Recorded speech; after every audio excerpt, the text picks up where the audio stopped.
Welcome back to the video.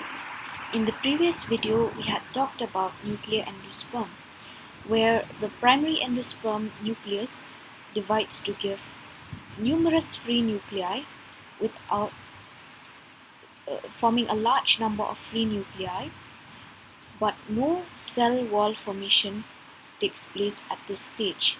Instead, there is a central vacuole which appears.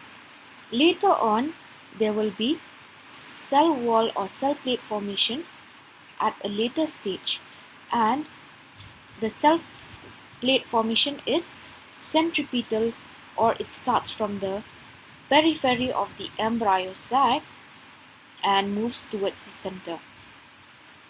Where do you find the nuclear endosperm?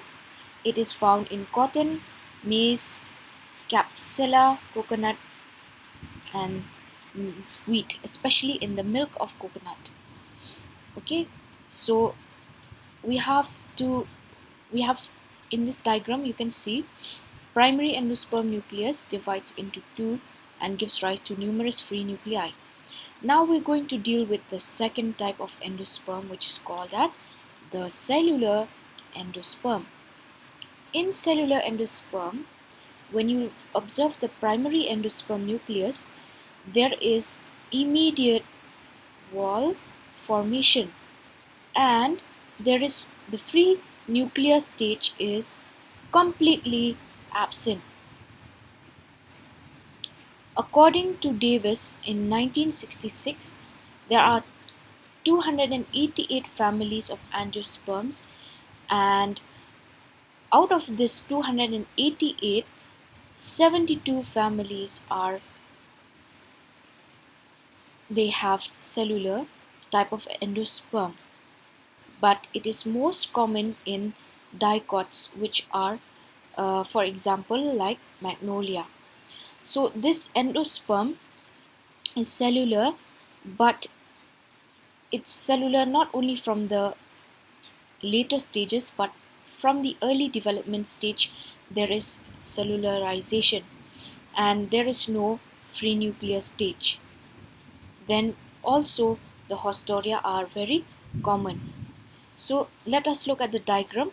First you have the primary endosperm nucleus. Immediately there is wall formation or cell plate formation to give rise to cellularized endosperm. Here the darker region, this black region, is actually the embryo, and there is absence of any free nuclei stage. So how does the cellular endosperm divide? First of all, the primary endosperm nucleus will divide into two daughter nuclei, and after the nuclei have divided, there is formation of a transverse wall. As a result, the endosperm becomes two-celled. Each cell undergoes another transverse division. As a result, 4 cells are formed. Further division of the endosperm is in different planes. The embryo sac is filled with the cellular endosperm. So here you have initially first 2 nuclei are formed, followed by cell plate formation. This cell plate, the nuclei division, each cell undergoes another transverse division. As a result, 4 cells are formed. Here 1, 2, 3, 4, 4 cells are formed, each from a cell after the transverse division. Further divisions of the endosperm in different planes takes place, and the entire embryo sac is completely covered or filled with the cellular endosperm.